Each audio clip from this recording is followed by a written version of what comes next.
Птица счастья и удачи водится в одном кыргызском селе. И зовется эта птица страусом. Как ни удивительно, но выясняется, что это одно из самых прибыльных видов птицеводства и животноводства.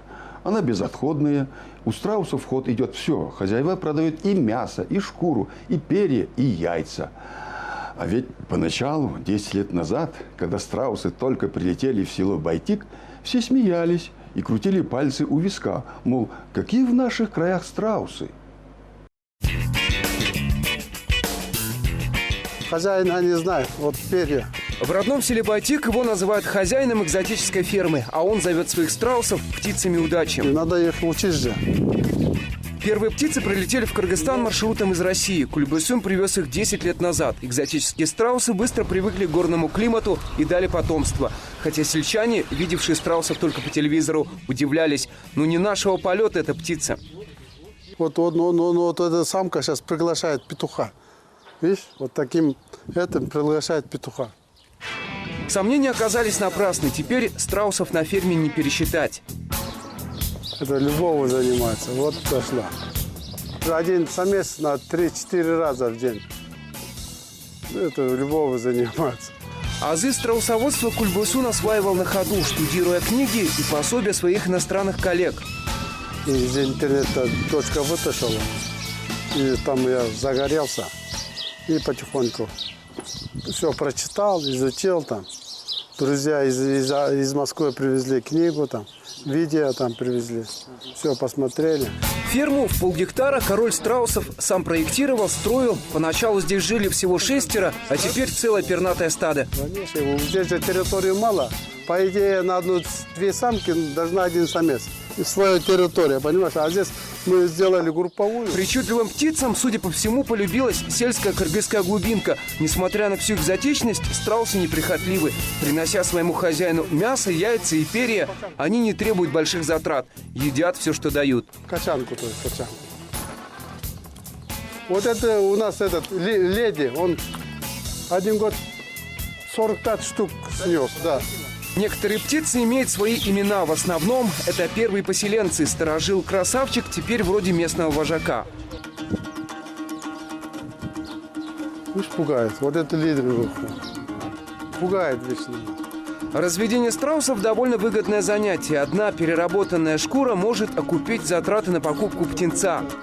Вот это если перья только продать хорошо, это на корм на год хватит. На страусиной ферме все идет в дело. Перья пользуются спросом у модельеров, яичная скорлупа у художников. В своем загородном доме, куда изредка приглашают гостей, Кульбайсун хранит самое ценное. Машина дорабатывает здесь и рисует. Ну это же сложно, ничего нету. Покрасенные уже, пробные, видишь? Из этого можно сумку делать, кошельки можно делать. Кожа страуса наряду с кожей крокодила – дорогая роскошь. Можно также сделать здесь национальный орнамент полностью, или так сделать, а сюда нарисовать. Мясо тоже не из дешевых, диетический, деликатесный продукт. А одним яйцом, уверяет супруга фермера, можно без малого накормить 10 человек. Одна яйца еще маленький чуть-чуть. Не такая большая, маленькая чуть-чуть. 4 сковородка, еще пышная будет. Омлет из страусиного яйца – редкий завтрак даже для короля страусов. Слишком дорогое удовольствие. Столовая, то есть пригодная к еде, стоит по меньшей мере $50. Неделю собираем, потом отложу и на инкубатор. Валерий отвечает за то, чтобы из этих яиц вылупились цыплята. На это уходит чуть больше месяца. Ножки дрожат, а потом я пролечил, он через неделю пришел, говорит, совсем другие. В прошлом автомеханик и ветеринар по призванию Валерий за 8 лет работы со страусами смог свести к нулю их смертность. Почти весь молодняк, появившийся на свет, выживает. К ветеринарам обращался. От куриных болезней дают рекомендации, и все. А так я сам нашел, чем лечить. Скажи про инкубатор своего. Работает. В принципе, так же, как и классические. Домашний инкубатор, где согреваются яйца, Валерий сделал сам из подручных материалов. Конструкция поддерживает необходимую температуру, влажность воздуха и даже периодически проворачивает яйца автоматически. Есть в наличии еще один станок. В таких инкубационных режимах вывести птенцов можно без потерь. Яйцо весит, что это, 1,5 килограмма. Вот он там сидит по яйцу.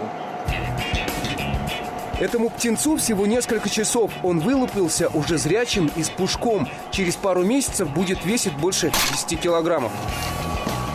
Эти сейчас на родину поедут. За работу Валерий забирает 3 из 10 страусят. Так как нет места, где можно было бы их разводить, птенцов он продает. 200-250 долларов. Вот в таком возрасте? Да. А больше? Ну, больше, естественно, дороже. Сменив прописку, птицы пустыни получили местное прозвище – валютных птиц. Взрослый страус стоит как хорошая лошадь. Она между яком и лошадью, вот это мясо. Только красная. Только красная она. Мясо красное. Красная, да. Там, ну, это же полудикая, жилы там. В мечтах фермера увеличить поголовье своей чудо-птицы. Тогда ее можно будет забивать на мясо. Таков жестокий, но прагматичный расчет. А пока птица зарабатывает своему хозяину, развлекая публику перьями, яйцами, даже тем, что ходит ежедневно по большой нужде.